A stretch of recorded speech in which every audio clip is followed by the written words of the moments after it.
Shalom, selamat pagi Bapak Ibu Saudara yang dikasihi Tuhan. Mari pagi hari ini kita merenungkan firman Tuhan dari Injil Yohanes pasal 4 ayat yang pertama sampai ayat yang ke-42.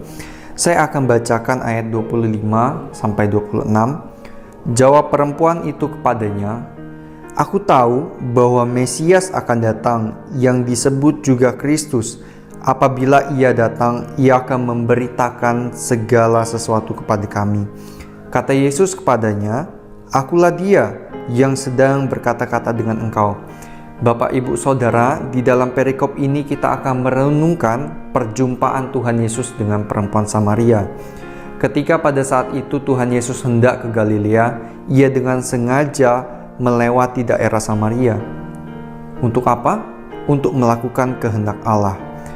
Meskipun pada saat itu memang orang Yahudi tidak bergaul dengan orang Samaria, tetapi Tuhan Yesus menembus batasan itu untuk melakukan kehendak Allah.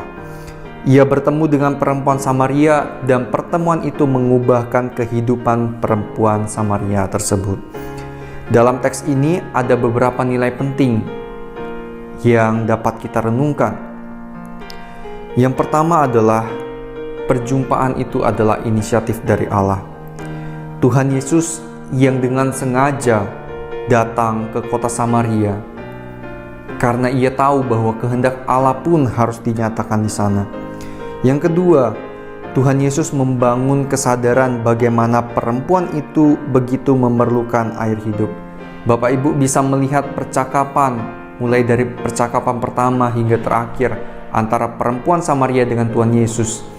Ada tingkatan yang mendalam. Tuhan Yesus membangun kesadaran akan pentingnya air kehidupan yang ia tawarkan dan kekosongan yang sedang dialami oleh perempuan Samaria itu.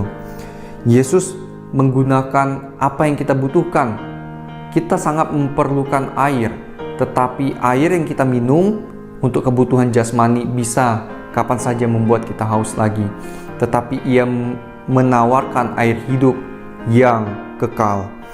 Ketiga, ketika seseorang perempuan Samaria itu sudah menerima air hidup, kita bisa melihat apa yang dia lakukan. Dia menyatakan itu kepada orang-orang lain, orang-orang Samaria lain di kota itu. Kita melihat di ayat yang 41, dan lebih banyak lagi orang yang menjadi percaya karena perkataannya. Dan mereka berkata kepada perempuan itu, "Kami percaya, tetapi bukan lagi karena apa yang kau katakan, sebab kami sendiri telah mendengar dia dan kami tahu bahwa dialah benar-benar juru selamat dunia."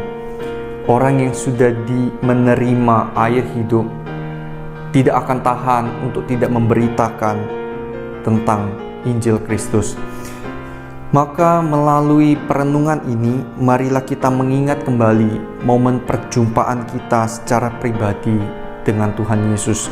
Dan marilah kita bersyukur kepadanya karena Ia yang menjumpai kita. Mari kita semangat untuk mengikut Tuhan, bertemu, menyadari, mengikatkan diri padanya, dan menjalani hidup dengan dasar iman yang telah Ia berikan. Tuhan Yesus memberkati.